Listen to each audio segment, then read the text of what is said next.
नमस्कार। चलिए आज एक बड़ा ही मजेदार लेकिन जरूरी सवाल सुलझाते हैं।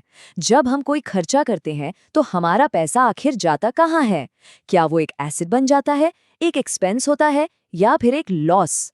आइए इस पूरी गुत्थी को एक आसान सी कहानी से समझते हैं।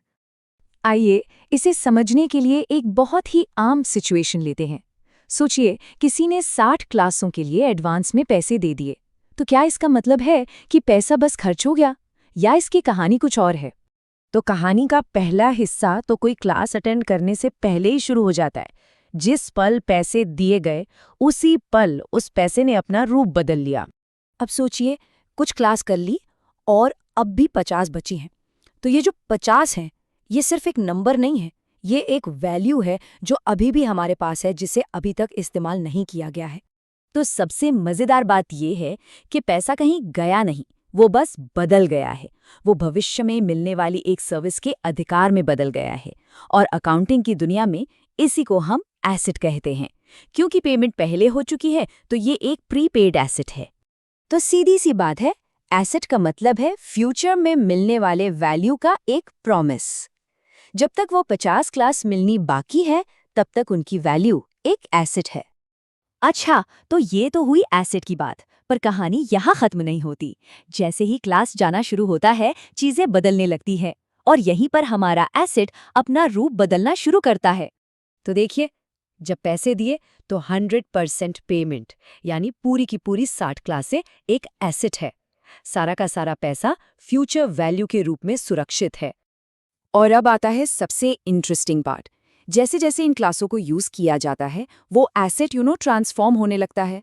10 क्लास अटेंड करने के बाद एसेट का एक हिस्सा अब कुछ और बन गया है।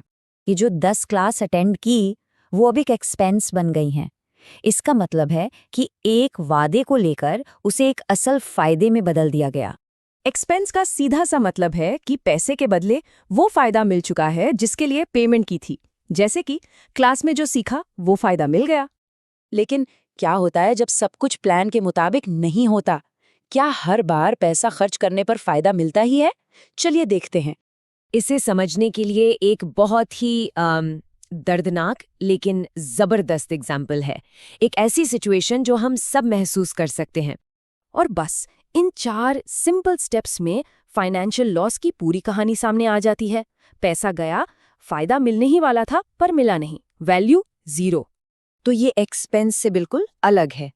लॉस तब होता है जब पैसा तो खर्च हो गया, पर जो वैल्यू मिलनी चाहिए थी वो हवा में गायब हो गई।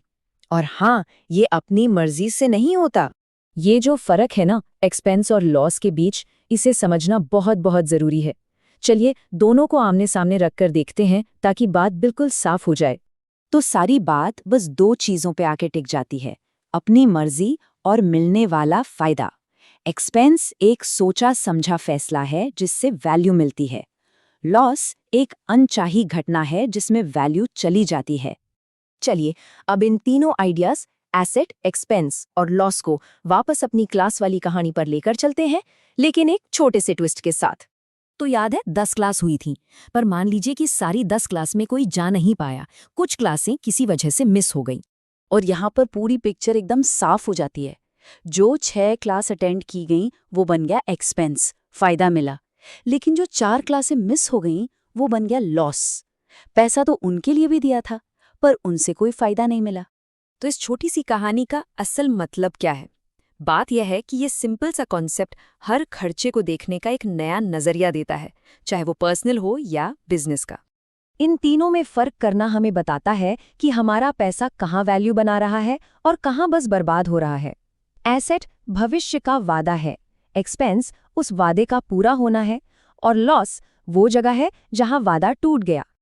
ये फ्रेमवर्क सिर्फ बिजनेस के लिए नहीं है, ये हम सबके फाइनेंशियल लाइफ की कहानी समझने का एक तरीका है।